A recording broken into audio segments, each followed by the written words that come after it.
You know, I had a cousin that lived in Great Falls, and he kept telling me that he had a video camera. And we had an uncle that lived in Havre that I knew the history of our family. They came from Missouri to Montana, and he kept saying we should video him and get him to tell the story. But we never did. And then one day I called him up and I said, Wendell, I said, I'm going to be in Havre at 1 o'clock tomorrow. He said, I'll be there too. So he came down and we made a video of him. And he told us the story of they got immigrant cars. Oh, yeah? And they moved him to Montana, or moved him to Malta. And they homesteaded out there. And then I got worried about that videotape, because I had some tapes of Dwayne playing ball, and I went to play it one day and it just went. So I took it up to Malta and got DVDs made of it. Oh, nice. Yeah. And we played it when we got home, and I sent it to my sister and the kids. And then we got to fiddling around, and I found another DVD that I had completely forgotten. I don't know where it come from, even of our family. And so I took it up there, and he still got it. He's going to make several copies of That's it. cool. And I'll send it to my kids and my sister in Minnesota. And so, and I guess they'll just keep forever. Yeah, they keep pretty well. Yeah. Yeah, they're pretty precious to have those, especially those early ones where not everyone had a camera. No. But I actually have a book that Richard Woods put together of all the obituaries from. Oh, did you get one of those? Yeah, from the Hinsdale Tribune. My grandmother was a Gold Star mother. Oh. She had a son that died in World War I, and it'll be 100 years next year. Oh, wow. So he's doing a book for the library. Oh, I remember I was over there, they were talking about that. That sounds like a really nice project. Yeah. So I had a note from him to look up all those things that are almost 100 years old. It's hard to believe that World War I was almost 100 years ago. Yeah. I know. I mean... But anyway, so we have had contact with him this year. We went up to that, the auxiliary puts on a supper Mm-hmm. for the Well, you were there. Legion. Yeah. last night, yeah. And I kept thinking I should ask about, they've got a World War I machine gun, a German machine gun up there. And when I was a kid, well, Guy Seeley had a little office up there on Main Street. And of course I was friends with Albert and Charles. And we used to sneak in there and mess with that. And we got caught, we always got really balled out. But it was amazing. It was had a thing around it for water, keep it cool. Oh, I don't know what that thing can be worth. There's a lot of really neat things up there in the Legion Hall. Yeah. One thing that makes me really sad though is they have those nice old pictures on the wall there, you know? And they have the one of the circus with the elephants. Yeah. And I was looking at it, within the last 4 or 5 months it's starting to fall apart. It is. Yeah, that's the big flakes, and at first I thought it was just the sky that was Yeah. white. I thought maybe the process just didn't adhere that white very good, but now it's starting to flake everything else. Well, I wanted nobody had a picture of my grandfather, Claypool, and he died before they came to Montana. And I kept looking around, and I finally found a tintype. Oh. And there was a guy up there in Malta that copied that for me. And so I got a picture of him. Well, that's awful nice to have. Yeah. Yeah, those pictures are neat. And those old ones are awful precious too. 'Cause Yeah. it's not like today when I can just set this up and take picture after picture for nothing. I mean, if you had a picture of everyone in your family, you were pretty lucky. Yeah. Oh, yeah, we do. Oh, yeah, they had a sugar beet dump over here. Yeah. So would that be kind of over where the grain bins are? Or Well, it was almost straight south of this street here. oh, okay. It's kind of weird to think that there were sugar beets up here. Oh, yeah. That Well, was they had big a lot thing. of sugar beets, yeah. They had workers. There was only one trouble. You had to harvest the sugar beets in the fall. And if you didn't get them done when they were supposed to be done, they froze to the ground. Yeah. Ah, Yeah, things have changed around here too. oh, yeah, I grew up in, well, I was born in that house right over here where Dwayne Johnson lives. And then, Dennis Johnson. or Dennis, yeah. And Dad came to Hinsdale and he got a job. John Servant had a mercantile store up here on Main Street, and he got a job in there, and it must have been paying pretty good wages because he met my mother. She was working there too, and they fell in love and got married, started a family. So how many siblings do you have? Sister. You got a I sister? got a sister, yeah. I And don't have any. Well, my folks were 40 years old when they were married. Oh. He was a homesteader. And they said it shocked the town when I showed up. It was a good surprise. yeah, she was a little lonesome. Yeah, my grandfather, McIlvaine, did you know any of the McIlvaine? I don't think I've known any of them, but I've heard the name a lot. He came to Hinsdale in 1917, and he brought electricity. Oh. Well, they didn't have electricity at that time, so they bought a generator, and it had a diesel one-cylinder engine that run it. And he knew about diesel, so they got him to come here and operate that thing. As a kid, I used to go over there, and that thing had a wheel at all.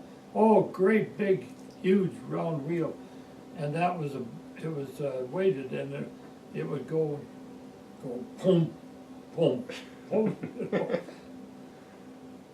on that generator, and the town had electricity from, I don't know, 8 o'clock in the morning till maybe 10 at night or something like that. A little bit more consistent now, I would think. Well, A lot of things have happened in this town since I've been here. they could use electric washing machines then. You know? That was probably a big deal. Yeah, I'm sure. Quite a time saver. Yeah. Well, then we were lucky too because we got natural gas here.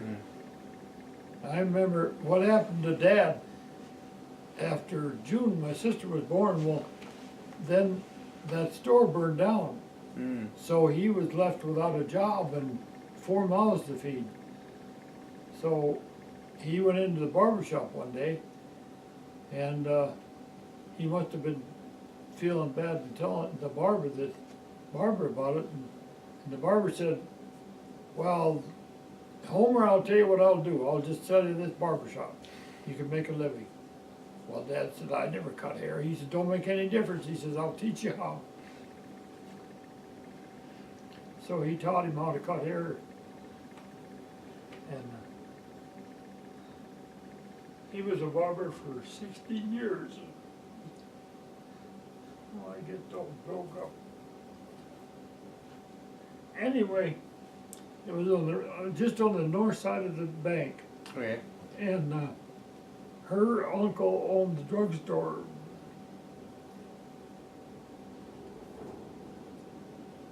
and he had a fountain in it, and she was a soda jerk.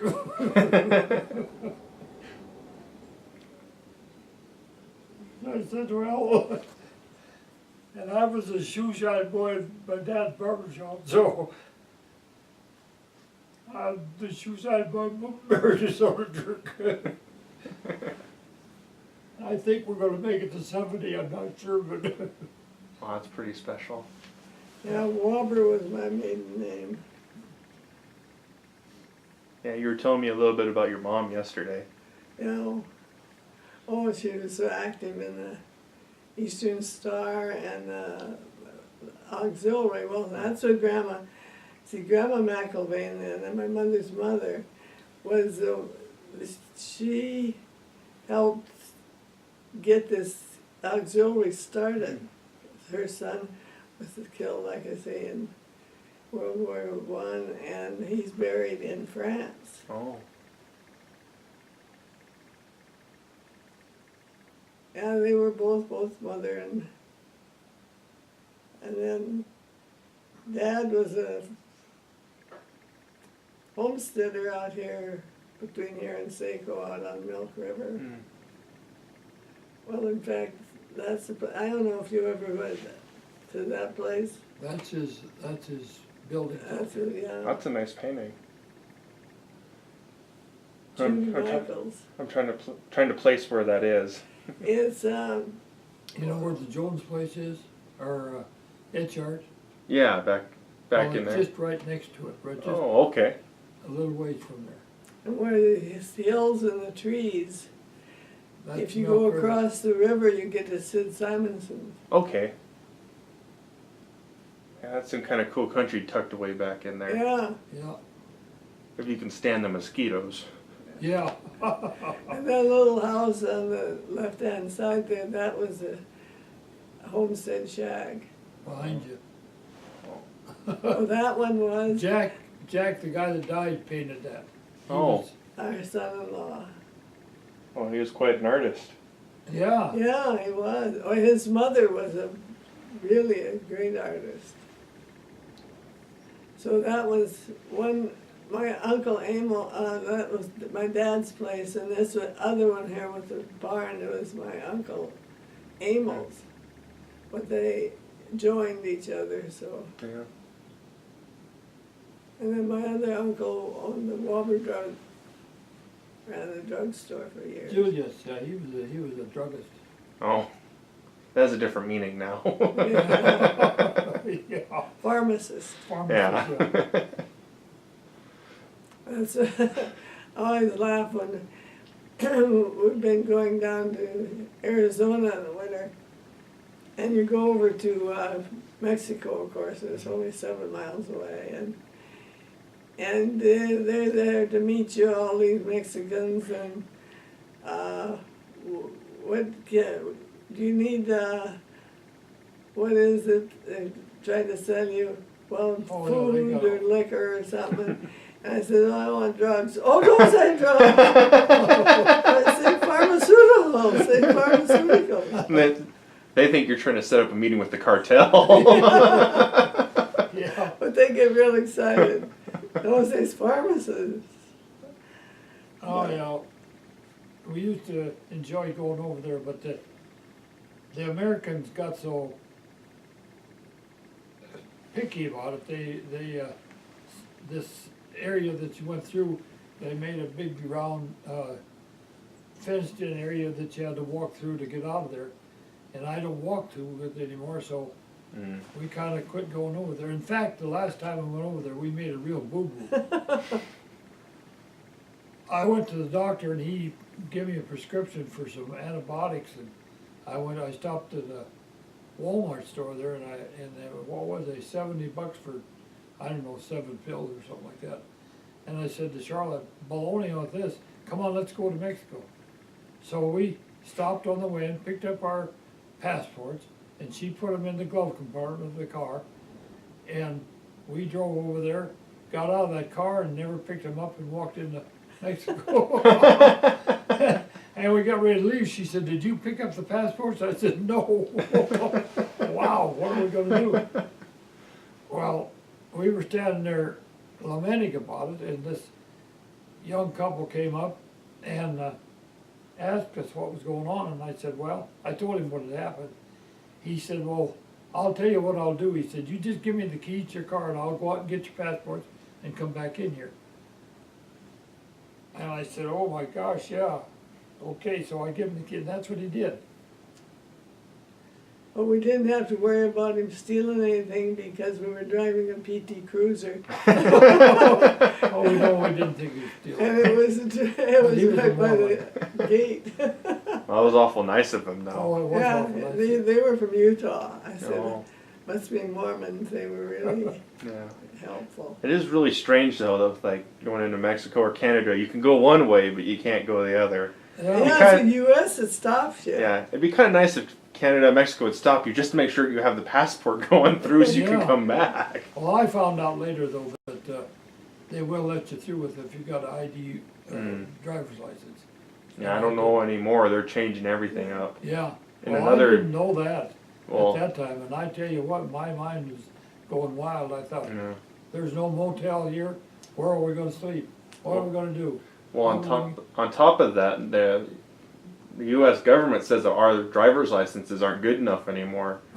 So a year from now, unless they change something, we won't be able to fly with the driver's license. You'll have to have your passport to fly. Yeah, I already know you can't get onto Maelstrom or the Air Force bases with just a driver's license from Montana anymore. Yes. well, anyway, that guy got us out of there. Boy, was I happy. Well, We haven't been back since. We didn't go, of course, we didn't go down there this year, but I mean, crossing the border means nothing to us because it's just a barbed wire fence. Yeah. And farmer ranchers are going back and forth. I know Louis Miles said, oh. you can't do that anymore either. You gotta go. No, but that's the way it used to be. And at the time we first started going to Yuma, we just, Just it was driver's no big license, that's thing, all you I know, had. but, what are you so fussy about? We just can walk across in Montana. Just a line in the sand. Yeah. Yeah, I know I was really worried about going across borders because I went to Norway last year for school.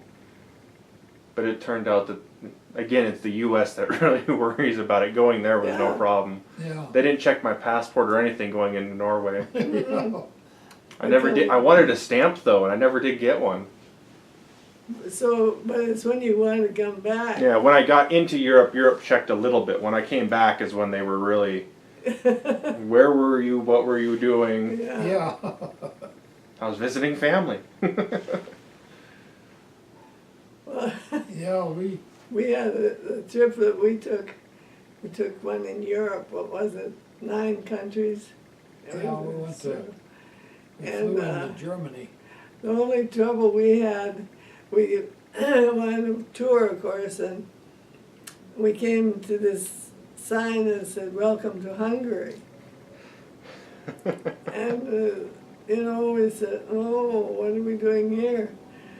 Well, you had to, when we got in there, then you had to stop and everybody had to put their passports in a dish. You had to have your passport, and And it these tour, people, these soldiers with guns got on the bus and checked everybody out. Oh geez.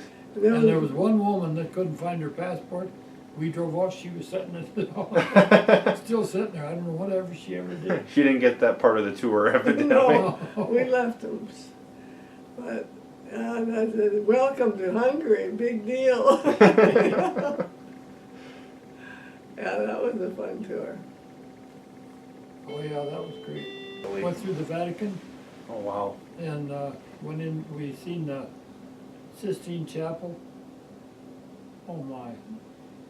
Eiffel Tower, of course, that was. Yeah. But Eiffel Tower, that's in France. I mean, well, the year we were there was 1999, and they were all getting ready for this turn of the century. Oh. And so they were really spiffing things up and all over there. Big celebration, huh? Yeah, and That, in fact, they had part of the Eiffel Tower closed because they were cleaning it up or painting it up or something, but we got to go and see part of it. That's pretty cool. I would have liked to have gone to France, but Yeah. there's just too much going on over there for me.